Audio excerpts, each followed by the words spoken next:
A lot of people don't realize that they could be eating all the healthy foods in the world, but they're not getting the nutrients out of it. And they'll end up with iron deficiency anemia. And, we'll run blood work and see, what's going on. Do you eat meat? And they're like, yeah, I do. And then we find there's H. pylori, and that's impacting their ability to absorb iron. So the gut is one pattern that we see over and over again that a lot of people have something going on there, whether that's microbial imbalance or improper digestion. Sometimes, like I said, starting at not even chewing your food, you're just kind of slamming it back and it's not breaking down. Sometimes we see issues with the gallbladder, not kind of emulsifying those fats, breaking that down. Then you have the lack of fat-soluble vitamins. You might be low in vitamin D and A and K and things like that if your bile isn't doing its job. So much goes back to the gut is what we find time and time again. Let's learn how our next guest gets up, dress up, and show up on purpose. Enjoy the episode.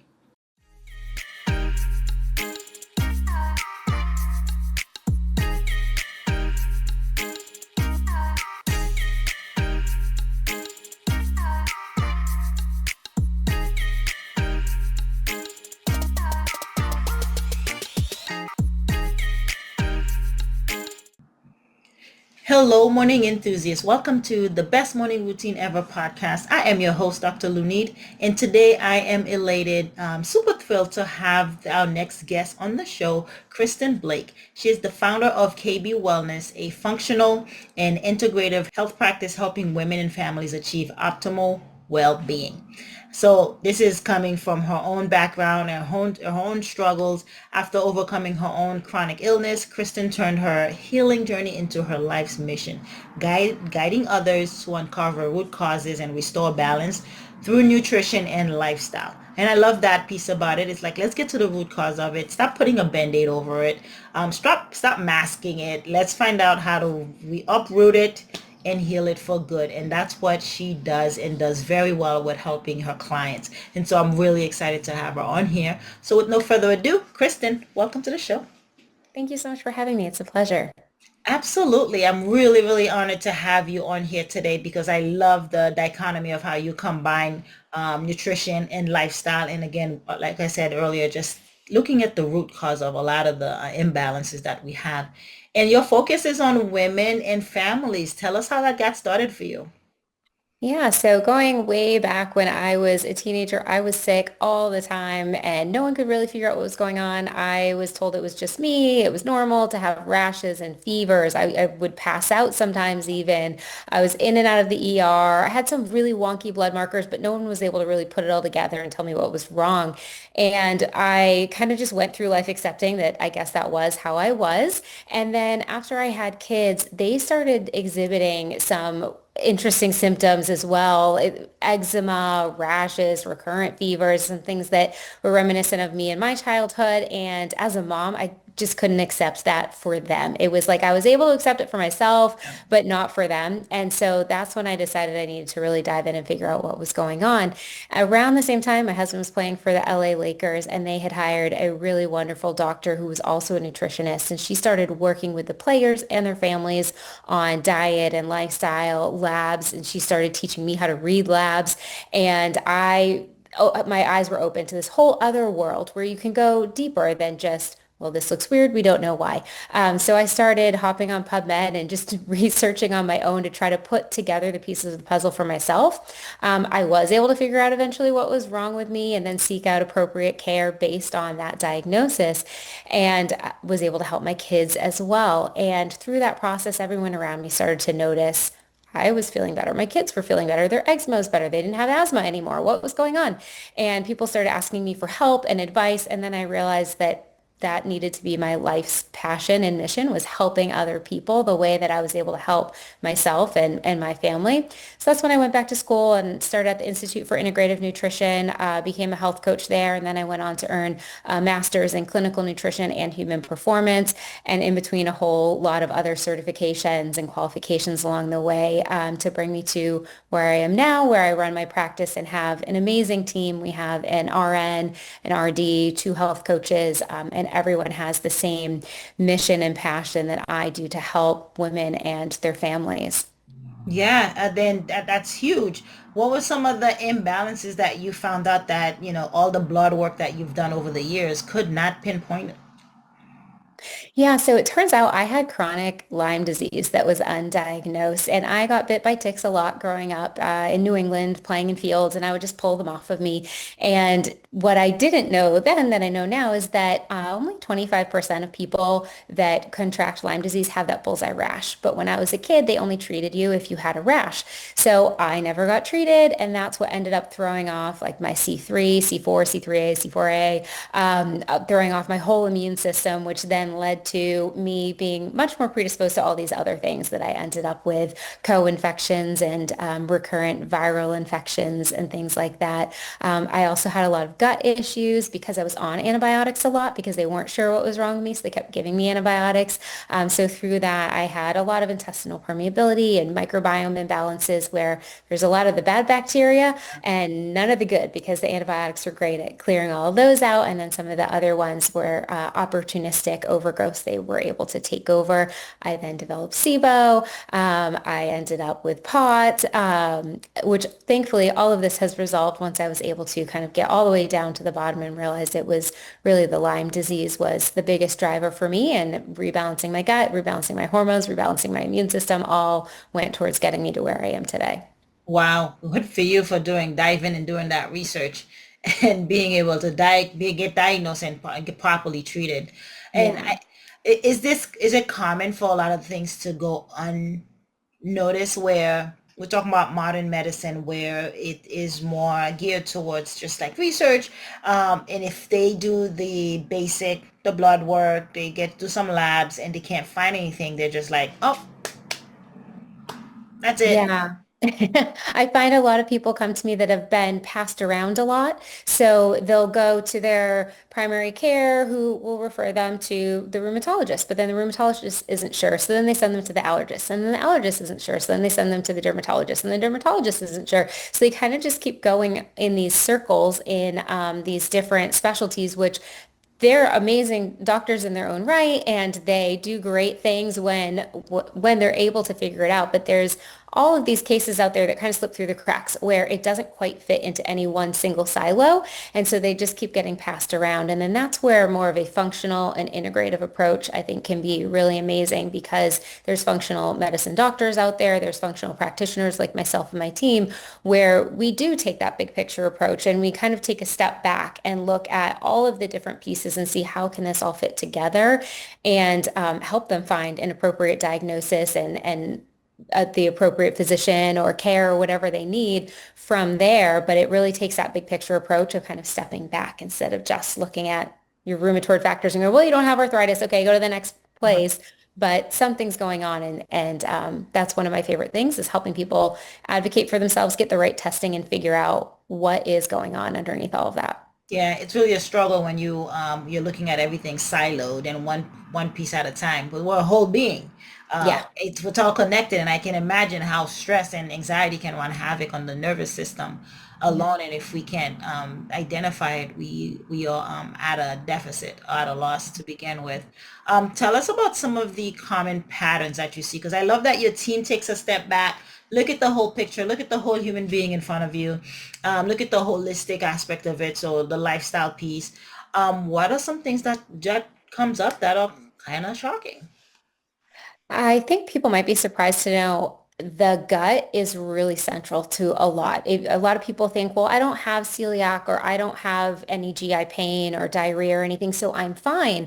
But what we often find is people aren't chewing their food, so they're not digesting properly. They're not getting that whole cascade of triggering the salivary amylase and then the hydrochloric acid and then getting your pancreatic enzymes going. And they're not breaking down their food properly. They're not absorbing their nutrients from their food. Or they might have something like SIBO or H. pylori, which are going to also greatly impact your nutrient absorption. So a lot of people don't realize that they could be eating all the healthy foods in the world, but they're not getting the nutrients out of it. And they'll end up with iron deficiency anemia. And, we'll run blood work and see, what's going on. Do you eat meat? And they're like, yeah, I do. And then we find there's H. pylori and that's impacting their ability to absorb iron. So the gut is one pattern that we see over and over again that a lot of people have something going on there, whether that's microbial imbalance or improper digestion. Sometimes, like I said, starting at not even chewing your food, you're just kind of slamming it back and it's not breaking down. Sometimes we see issues with the gallbladder, not kind of emulsifying those fats, breaking that down. Then you have the lack of fat-soluble vitamins. You might be low in vitamin D and A and K and things like that if your bile isn't doing its job. So much goes back to the gut is what we find time and time again. And then if you're not absorbing your nutrients, then that's when it leads to other areas as well, right? If you're not getting your enough selenium and iodine, then your thyroid's not going to function properly. So everything's really connected and really starts with what are you absorbing from your food? Yeah, it's not even about what you're eating healthy anymore, or you're absorbing what it is that you're Mhm. eating, Yeah. or eating unhealthy stuff. For vitamin K, it is underrated. The importance of vitamin K. I am recently looking into the how valuable it is, and how much it helps absorb nutrients, calcium. We don't talk much about it. We know the first three groups, but we don't talk about, it's vitamin C, vitamin D, sometimes vitamin A, but vitamin K. Let's talk about that, because that is around the gut, that you're explaining. Because I agree with you, a lot of issues stem from there. Mhm. Yeah, one thing that I always, it's pretty easy to tell people is if you're going to take vitamin D, take it with K. So you'll often see D3 with K2 on there. So that's a great way to make sure that you're getting some K in when you're getting your D. And like you said, the K is going to help kind of direct where is everything going, calcium, magnesium, and tell everything kind of where to go in the body is how I like to describe vitamin K is it's like a little director and we want to keep calcium out of being overly calcified in our arteries. We want it to go into our bones, and vitamin K is really important for all of that. Yeah. Is it in broccoli? I'm trying to remember where we can get it naturally without going for a capsule. Can you recall? I can't Yeah, recall. okay. I No. should. But it's important to have, and it's underrated. A lot of us don't pay much attention to it, but it's a big, like you said, it's the little director that tells Yeah. our food where to go, what nutrients to extract from it. For magnesium, now I know lack of magnesium can give, especially women, headaches. And then we can get magnesium in chocolate. We really, really dark chocolate. So let's Mhm. talk about that. It's a fun fact, and I wanted to throw it out there and Yeah. get the expertise. Yeah, I feel like a lot of people are deficient in magnesium too. It's naturally occurring in our soil, but our soils become more and more deficient in a lot of these really important nutrients due to over farming, monocrop farming practices like that. Glyphosate can really strip the soil. So studies have shown that over the past several decades, we've gotten less and less nutrients from our food. So it kind of goes back again to even if you're eating good foods, you might not be getting everything you need. And magnesium can help with PMS. It can help with period cramps, muscle cramps, headaches, like you said. It's been studied for migraines. And, we want to try to get it from food first, green leafies, chocolate, things like that. And then if you're finding that you're still having some of these problems, you can get it from a supplement. There's also a lot of different kinds of magnesium, which I don't think everybody knows all of the different kinds, but magnesium citrate and oxide are going to be less bioavailable. So they're going to kind of sit in the GI tract, which is going to draw more water to the stool, which is great if you have constipation or difficulty passing stool. Magnesium citrate and oxide are amazing for that. Now, if you're trying to get it more absorbed so it can help with headaches, muscle aches, you're not going to want the kind that's just going to sit in the GI tract and draw water and then pass through. You're going to want one that's more bioavailable, more easily absorbable. So that's going to be magnesium malate, taurate. Magnesium glycinate is great at night. It's very calming. So we like to use that for women that have a hard time kind of winding down at night, falling asleep. Have them do magnesium glycinate before bed, which you can find in capsule form. But also there's a lot of products out there that are like powder. You can, make a little like nice drink or tea like before you go to bed with magnesium glycinate in it. So depending on what your goals are, you can kind of pull from different magnesiums to make sure that you're able to either absorb it or not absorb it, depending on what you want to do with that magnesium. And that's what makes KB wellness so instrumental is this fact. I didn't know the multiple different Mhm. magnesium and what they're used for, and just Mhm. having known that knowledge, it's like, okay, maybe I have been taking the wrong one, Mhm. depending on what my goals are. So I'm really glad you share that, and adding value to what expertise and knowledge base you're bringing in, because you do have a whole team around you. Tell us about KB Wellness and the many, many families and women that you've worked with. Some of the stuff that you feel sets you apart. Yeah, I think our team approach really sets us apart. I haven't seen any other practice that's in kind of doing the same things that we do it in the same way that we do it. So I meet with everyone when they first come in. I love that detective piece. I love trying to figure out what do I think is going on? Does this feel like a hormonal imbalance, nutritional deficiency, gut issues, things like that? And then from there, I pair the client up with what I think is going to be their dream team of experts because everyone on my team, although we have very similar backgrounds, everyone has different expertise. So Christine, my RN, she's trained in the prednisone protocol, which is amazing for cognitive decline and Alzheimer's prevention. She's also really great with hormones. And then Carrie, my gut health coach, is amazing at stool analysis and figuring out how to improve your digestion and rebalance your microbiome. She does a lot of IBS and IBD. And then we have a dietitian, Christy, who's really good at figuring out why are you not getting your nutrients from your food? How can we help you make baby steps to change your diet in a manageable way to help you get them from your food? And so depending on what I think is going on, I pick their dream team and every client gets a team of 2 practitioners and they're meeting with them every single month, twice a month. So meeting with each of them every month. And then every Monday, our whole team sits down and we go through our entire caseload. And sometimes we have 60, 70 clients at a time that we're going through and we just want to touch base on every single client and see are we missing anything? Is the client stuck? Are we stuck? What expertise from each other can we pull in? And it's really wonderful because we're able to learn from each other in that as well and say, oh, I just read this research paper last week on this, and did you know that can help that? And maybe we should try that with this client. So we're able to really collaborate on all of the care and make sure that no stone goes unturned and our clients are getting the best care possible with someone mainly with an expertise in their area. Yeah, that really does. Knowing that as a client, I would be rest assured and be confident to know that I have a mighty team behind the Yeah. scenes, collaborating and working together because they have my best interest in mind. And I Yeah. think that's what you also bring to the table is having that, but this bridging the science and the empathy aspect of it. Have you, let's talk about that because that's also you're looking at data as well, right? You're doing research, you're looking at data, and then you're also customizing it and tailoring it to specific clients. That's gotta be challenging, but you make it seem easy. Mhm. It is. It's time consuming, but we love doing it. We love customizing it, like you said. There's a lot out there that you can get kind of copy and paste protocols for different things. And we don't believe in that. We want to really meet someone where they're at, customize it to not only their labs, but their symptoms and their goals and their desires. And if somebody is absolutely refusing to eat like green leafy vegetables and we're like, we really need to get that in you, we're going to figure out a way that we can do that with you, meet you where you're at. Maybe they'll do sprouts. Maybe they'll throw spinach in a smoothie that they don't have to see, but they don't want to chew it. And so we work really hard to meet everyone where they're at and design a custom protocol for them with diet, lifestyle, any referrals they need, supplements to fill in the holes, bridge the gap in the meantime while we're kind of tinkering and helping get them to that optimal place.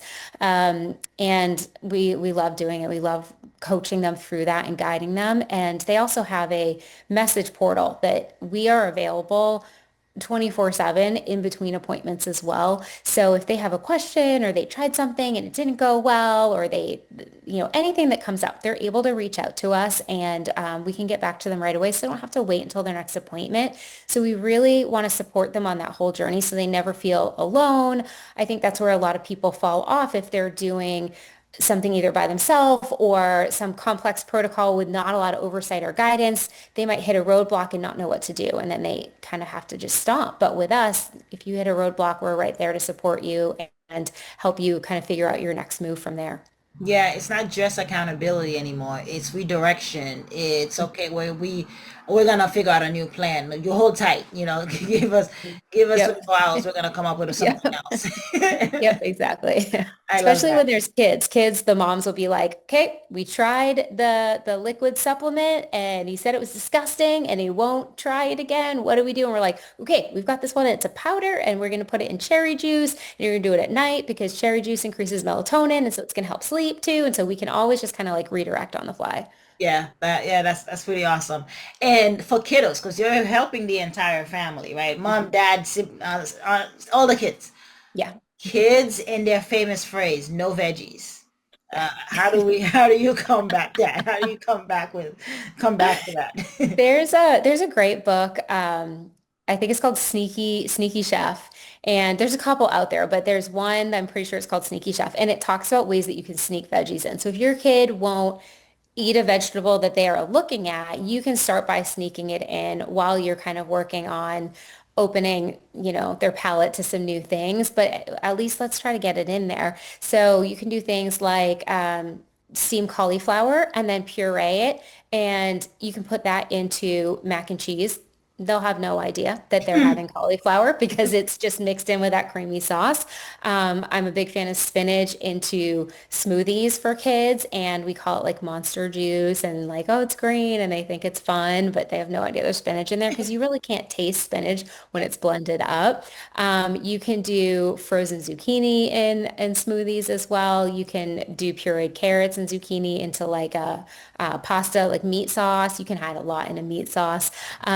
So we like teaching people how to like sneak it in while, of course, trying to talk to the kids and again, meet them where they're at and talk about why they should be eating this and empower them to make that choice too. It doesn't really work to just force kids to eat Right. things, but if you say, "Hey, I know you want big muscles because you want to try out for the basketball team when you get older, like your big brother, what's going to help you with big muscles is anything that is this in this category." And we'll show them all the different kinds of foods that they can pick from and they can have autonomy over, do I want to have beans or lentils or ground chicken or ground beef or turkey? And they can have some more ownership in that. And Christy, our dietitian, can then create meal plans around, what do they want to eat and they can kind of choose from that. But that process takes time for them to want to try different things and you have to try them over and over and over before they're, ready to eat it. But, kind of sneak it in while you're working on it from the front end as well. I'm glad to know that there is a way. And there is a way to kind of sneak it Mhm. in. And you're right. You can sneak a lot into like a spaghetti sauce and Yeah. ground beef. So good to know. My daughter just started eating ground turkey, and it just out of nowhere. And so I was really, really ecstatic. Okay. Yeah. Yeah, right. It was like a milestone. We're winning. Yeah. Kristen, tell us about your morning routine. How do you get up, dress up, and show up?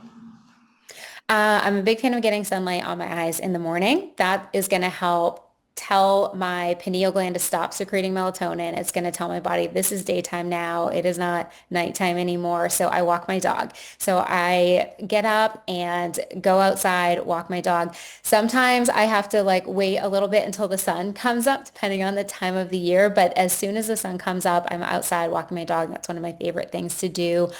Of course, I have to start my day with a lot of water and not just head straight to the coffee. I do like coffee, and I only drink mold-free organic coffee that is low in polyaromatic hydrocarbons. So I'm a fan of coffee, but it has to be like the healthy one. So I'll make myself a nice healthy coffee, have some water, get some sunlight on my eyes, go for a walk in the morning, and then I head to the gym. And then after all that, then I'm ready to sit down and start my day and start meeting with my team and seeing clients and reviewing labs and putting together protocols and plans. Yeah, those are the non-negotiable. It sounds like it gives you a lot of energy too, and you don't have to worry about a Mhm. workout later. You Mhm. get it done Mhm. first thing. Yes, got to do it first thing. Yeah, it makes the day go by a lot easier because then you're prepared for whatever it throws your way because you've already taken care of yourself. Yep, exactly. So no matter what goes sideways, I've already gotten all my self-care in. I'm feeling good. I'm hydrated, got my workout in, ready to go. What time are you ready to go? Uh, I mean, I get up around 6:30 and then I'd say I'm like at my desk by 9. Oh, okay. Yeah, Yeah. it's still pretty early enough. Yeah. Yeah, Yeah. it's not like you're showing up at noon. No. That sounds kind of nice, but no. Yeah, and then do you find you have a night routine to prepare for that morning routine because you're waking up a little bit more earlier and you kind of devoting the first 3 hours to yourself? How's your night routine? How do you de-escalate to ease into the sleep mode? Okay, so I'm gonna admit that I do this, but I always tell my clients not to. I do watch one little bit of TV before bed, even though I Oh, tell my good. clients like, don't look at a blue light before bed. But I don't have any trouble falling asleep at night, so I'm allowed to. So I like to take a shower or a bath before bed. That kind of helps me start to wind down and take my nighttime supplements. I take my magnesium. And I have a little tiny little gummy that if I am having a little bit of a harder time turning my brain off, it has CBD, CBN, and melatonin in it. And it's just 1 gram of melatonin. So I like just that baby dose because if I had too much, I feel groggy the next day. I don't like Same that. here. So if I'm having a hard time turning my brain off, then I'll have that and just watch, maybe like 20 minutes of a show with my husband. And then I'm like, okay, I'm ready for bed. And he jokes that when I say I'm ready for bed, I fall asleep in like 30 seconds. Usually I'm like, I am ready to go to sleep. And he's sitting there like, okay, but if I say I'm going to sleep, I'm asleep. I'm done. I'm out. I fall asleep really easily. My Aura ring that I often wear confirms that as well. Very small sleep latency. Are you getting to bed before 10? You know how we optimize our melatonin about 10 to midnight. So if you're not in bed, you actually doesn't matter how many hours you get after that. You're going to be tired the next day anyway. Yes, exactly. Yeah, I try to go to sleep between 9:30 and 10. And I tell my kids that too, but it's hard because they're older. I have a 19-year-old, 16-year-old, and 15-year-old, and they're like, Mom, no one goes to bed at 10. I'm like, well, we're going to. It also optimizes growth hormone production and testosterone production. So I'm trying to talk them into it from that standpoint. So I am definitely asleep by 10 at the latest and trying to talk them into meeting me around 10 a.m. to go to bed as well. Are you winning? Sometimes, yeah. When they have their 5 a.m. practice, yes, they definitely win. And they go to bed at 9:30 when they have 5 a.m. practices, which they have all week this week. So I'm winning this week. And then on the weekends, I often lose the battle. I'm like, I'm going to bed, just figure it out. But they know they feel a lot better for that 5 a.m. practice if they go to bed on time. It's good for the brain. Sleep is imperative. And we talk about all this imbalance, and sleep is a big component of it. Let's tap into that. Let's tap into that for a little bit. Yeah, definitely. Yep. And I always make sure my phone is in airplane mode and it's nowhere near me when I'm sleeping. So I'm not getting any disturbances from the blue light or EMFs or anything. I just kind of put that far, far away. And I've taught my kids to do that too. I'm like, don't sleep with your phone next to your head. You don't need to be radiating yourself all night long with EMFs. And, if you look at a cell phone box, it even says on the fine print, like, don't put it next to your head. So why would you sleep with it next to your head? So I tell them to put their phone away and put it in airplane mode so nobody's, texting you in the middle of the night, waking you up. I mean, we put before headphones, we put the phone right in our ear, so Right. it kind of is a Not great. deficit already. Yeah. Yeah, we don't need to be doing it at night and during the daytime too. So at least put it far, far away at night is what I tell everybody. Understood. Tell us, where can we connect with you? Where can we find you? I'm really active on Instagram, so that's a great place to learn more about what I do, and I put out a lot of educational content over there. So it's Kristen Blake Wellness is my Instagram. My website is the same. I have blogs, I have podcast interviews posted over there, lots of free resources and information on my website as well. I also have a YouTube, I also have a TikTok, I also have a Facebook. So, and it's Kristen Blake Wellness everywhere. So I'm pretty easy to find in any of those locations, and I'd be happy to, meet anybody and talk more about them and see how I can help. Yeah, KB Wellness. It's easy to find all across social media. Mhm. Kristen, I want to thank you so much for taking the time and sharing with us today.